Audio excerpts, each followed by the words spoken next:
Thank you.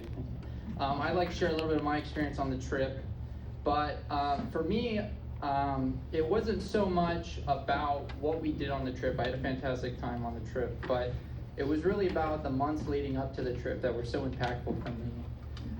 I remember this mission trip was announced during one of our staff meetings, and I just thought, oh, okay, that's going to be a great trip for someone else to go on.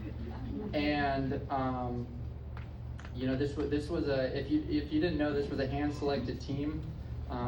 So Pastor Mark and Pastor Grant really were deciding who would be on the trip. And for me, I'm not the kind of person that really goes out of my comfort zone a lot. I don't like to do that. I don't like to take risks. And I don't really see myself as someone who should go on mission trips just because I feel like I'm unqualified to go on them. And so I remember one day Grant came up to me. I think I was working or something. He always knows where to find me, apparently. And he just came up to me and he's like, you know about this mission trip coming up, I want you to go on. He said, Pastor Mark and I were in a meeting, and we wanted an Ankcorn whose name wasn't Tim to come on. No offense to my dad, but they wanted someone a little younger.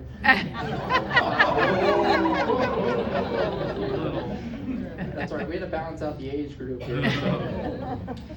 Connor and I. Anyway, so he asked me to go on, and he said Pastor Mark and him really wanted me to come on. And to me, that just kind of shocked me because, having people actually want me to be a part of something this big was really, just touching and something I don't really experience much of. So even from that very moment, which was, a couple months before we even started sending out letters and all that, was really already a sign from God that I was meant to be here.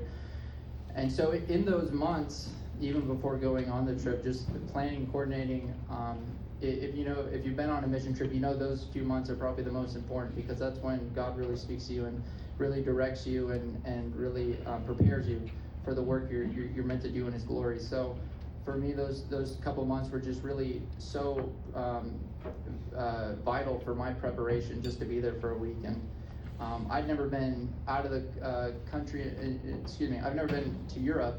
I've been to the Americas, but I've never been all the way over there. And so I was kind of nervous about the language barrier, the culture shock, all of that. And in those few months, the Lord really put me at ease, and by the time we got there, I felt like I fit right in. I kind of really didn't see too much of a difference in the culture, the language. They were very appreciative of people making an attempt to speak Spanish, and I did very much that. So my whole experience was just kind of worthwhile to be selected not only by the pastoral staff and the other people that were making those selections, but really by God Himself to really pick me to go on this trip and experience what that kind of chosenness is all about and what that experience really does to a human heart. And so I took that with me while on that week, and just every day was just a huge blessing to be able to get dirty and paint. Recoat a Terrence for like 3 days or something, being on my hands and knees for so long, even though we could have complained and we probably had every right to, we never did, and I think it was because God placed us there and we knew we were meant to be there, and He called us to be, take time off of work to do something that most people wouldn't even think about doing because it just isn't something that they think they should do. And we took that challenge on, and because we felt God appointed us for it. So that's my experience. Thank you.